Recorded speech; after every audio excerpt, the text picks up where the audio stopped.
कई लोगों के मन में ये सवाल आता होगा कि जब हमारे देश की गवर्नमेंट के पास खुद की प्रिंटिंग मशीन है तो वो ज़्यादा से ज़्यादा नोट प्रिंट करके गरीब और मिडिल क्लास को अमीर क्यों नहीं कर देती।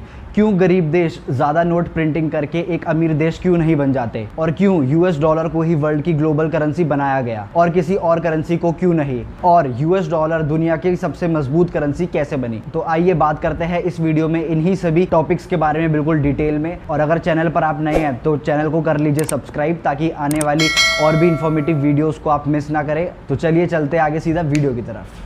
कोई भी देश अपनी इकोनॉमी को सुधारने के लिए एक लिमिट में ही नोट प्रिंट कर सकता है, क्योंकि नोट प्रिंटिंग के भी कुछ ग्लोबल स्टैंडर्ड्स होते हैं। और अगर गवर्नमेंट ने ज़रूरत से ज़्यादा पैसा प्रिंट कर दिया तो वहाँ पे रहने वाले सभी लोगों के पास ज़रूरत से ज़्यादा पैसा हो जाएगा, जिसकी वजह से करेंसी का ग्लोबल मार्केट में डिवैल्यूएशन होगा और महंगाई कई गुना बढ़ जाएगी। आइए इसको समझते हैं एक डे टू डे एग्जाम्पल से। आज के टाइम पे अगर आप मार्केट में सब्जी लेने जाओगे तो टमाटर का रेट है 200 रुपये किलो। तो यहाँ पे ये सवाल उठता है कि किसी भी चीज़ के रेट किन फैक्टर्स के अकॉर्डिंग डिसाइड होते हैं। दोस्तों, इन्फ्लेशन हो या डिफ्लेशन, दोनों सप्लाई और डिमांड के फैक्टर से ही काम करता है। अगर मार्केट में टमाटर के प्राइस ज़्यादा है, इसका मतलब है कि मार्केट में डिमांड ज़्यादा है और सप्लाई कम। इसे डिटेल में समझने की कोशिश करते हैं। मान लीजिए आपके पास एक बाइक है जिसको आप बेचना चाह रहे हो और आपने उसका प्राइस रखा है 10,000 रुपये।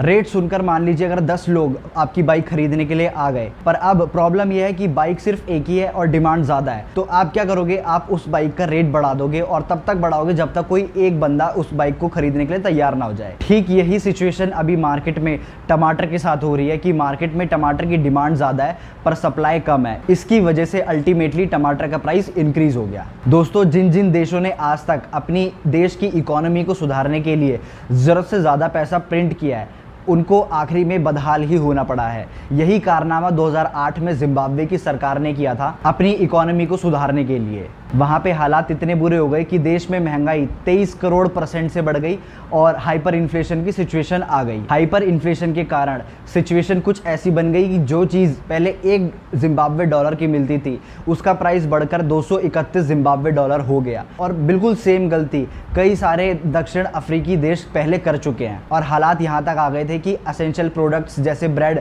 को खरीदने के लिए थैली में भर भर के पैसे ले जाने पड़ते थे। दोस्तों, यहाँ पर एक सवाल ये उठकर आता है कि गवर्नमेंट को किस हिसाब से पैसा प्रिंट करना चाहिए और क्या नोट प्रिंटिंग करने का कोई फॉर्मूला है। तो दोस्तों, नोटों की प्रिंटिंग मिनिमम रिजर्व सिस्टम के तहत होती है और हमारा देश 1957 से इस सिस्टम को फॉलो करता आ रहा है। भारत में नोट छापने का अधिकार सिर्फ रिजर्व बैंक ऑफ इंडिया यानी आरबीआई को है। आरबीआई ही भारत की करेंसी का रेगुलेटर है और ये भारत सरकार fiscal deficit, foreign currency reserve, gold reserve और ग्रोथ रेट को देखकर तय किया जाता है कि कितना नोट प्रिंट हम कर सकते हैं। रिजर्व बैंक ऑफ इंडिया हर वक्त अपने फंड में 200 करोड़ रुपए के एसेट्स रखती है। इतनी संपत्ति रिजर्व में रखने के बाद ही गवर्नमेंट नोट प्रिंट कर सकती है। वहीं कोई भी देश अपनी जीडीपी के 2 से 3% तक पैसा प्रिंट कर सकता है और अगर कोई भी कंट्री ज़्यादा पैसा प्रिंट करना चाहती है तो उसको अपनी कंट्री की सबसे पहले जीडीपी को बढ़ाना होता है। और जीडीपी को बढ़ाने के लिए मैन्युफैक्चरिंग और सर्विस सेक्टर जैसे फैक्टर्स में ग्रोथ होना ज़रूरी है। और साथ ही ट्रेड डेफिसिट को कम करने से भी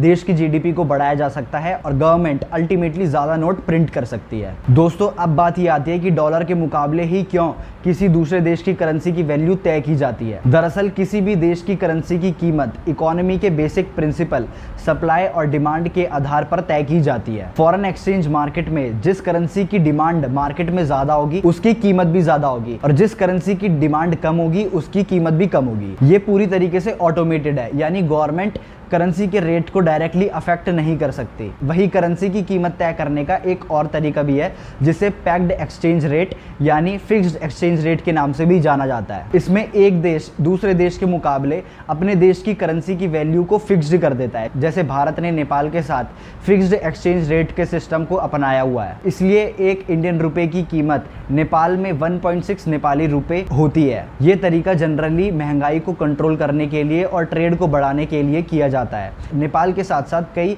मिडल ईस्ट कंट्रीज जैसे यूएई भी है जिन्होंने फिक्स्ड एक्सचेंज रेट सिस्टम को अपनाया हुआ है। दोस्तों, डॉलर दुनिया की सबसे पावरफुल करेंसी है। दुनिया भर में सबसे ज़्यादा कारोबार डॉलर में ही होता है। हम जो सामान फॉरेन से इंपोर्ट करवाते हैं उसके बदले भी हमें डॉलर देना पड़ता है, और जब हम कोई सामान एक्सपोर्ट करते हैं यानी अपने देश से बाहर भेजते हैं तो उसके बदले भी हमें डॉलर ही मिलता है। यानी अगर हमें ग्लोबल ट्रेड करना है तो हमें डॉलर की ज़रूरत पड़ती है। साल 1944 से पहले ज़्यादातर देश सिर्फ गोल्ड में ही ट्रेड किया करते थे और गोल्ड को ही एक स्टैंडर्ड माना करते थे। यानी देशों की गवर्नमेंट ये वादा करती थी कि वह उनकी करेंसी की कीमत गोल्ड के वैल्यू के आधार पे ही करेंगे। गोल्ड स्टैंडर्ड के तहत कोई भी देश उतना ही पैसा प्रिंट कर सकता था जितना उनके पास गोल्ड हो। पर जब 1914 में फर्स्ट वर्ल्ड वॉर छिड़ा तब देशों ने अपने मिलिट्री के खर्चों को पूरा करने के लिए गोल्ड स्टैंडर्ड को छोड़ दिया, जिसके कारण उनकी करेंसी की वैल्यू में गिरावट आने लगी। पर हालांकि ब्रिटेन ने तब तक गोल्ड स्टैंडर्ड को नहीं छोड़ा था, लेकिन 1931 को ब्रिटेन को खुद की आर्थिक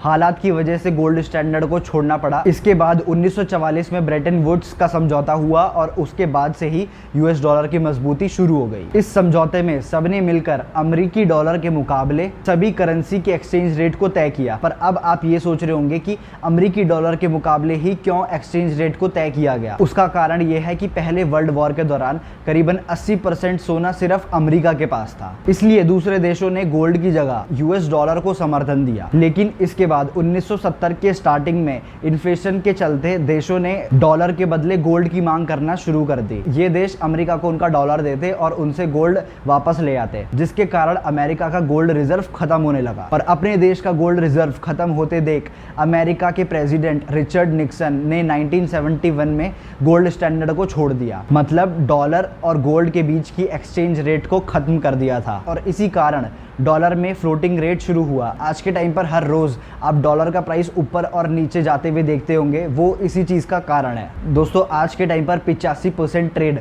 डॉलर में होता है और दुनिया भर में 39% लोन डॉलर्स में दिए जाते हैं। और सबसे इंटरेस्टिंग बात, 65% डॉलर का इस्तेमाल अमेरिका के बाहर होता है। और यही कारण है फॉरेन बैंक्स और इंटरनेशनल ट्रेड करने के लिए कंट्रीज को डॉलर की ज़रूरत पड़ती है। वही सेंट्रल बैंक में जो फॉरेन एक्सचेंज रिजर्व है वो 64% अमेरिकी डॉलर होते हैं। और अगर कोई भी दो देश एक दूसरे के साथ ट्रेड करते हैं तो वो लेन देन यूएस डॉलर में पसंद करते हैं, क्योंकि उन्हें पता है कि अगर वो यूएस डॉलर में ट्रेड करेंगे तो वो कोई भी सामान किसी भी कंट्री से इंपोर्ट कर सकते हैं। आपने कई बार देखा होगा कि कई देश अपनी ही करेंसी को डिवैल्यू कर देते हैं, मतलब अपनी करेंसी की वैल्यू को घटा देते हैं। करेंसी की वैल्यू घटाने से आप फॉरेन में ज़्यादा सामान बेच सकते हैं, जिससे एक्सपोर्ट बढ़ता है, और जब एक्सपोर्ट बढ़ेगा तो देश में ज़्यादा डॉलर्स आएंगे। इसको अगर बिल्कुल सिंपल तरीके से समझे तो मान लीजिए 1 किलो चीनी का रेट है 40 रुपये और पहले डॉलर का रेट था 75 रुपये, जो अब बढ़कर 80 रुपये हो गया है। तो अब $1 में पूरे 2 किलो चीनी खरीद सकते हैं, जिसकी वजह से बाहर की कंट्रीज को इंडिया से सामान खरीदना सस्ता पड़ेगा और देश का एक्सपोर्ट बढ़ेगा और देश में फॉरेन रिजर्व बढ़ेगा। आज डॉलर की कीमत लगातार बढ़ती ही जा रही है, और सिर्फ इंडिया में नहीं बाकी दूसरी कंट्रीज की करेंसी के मुकाबले भी। वही 2022 में भी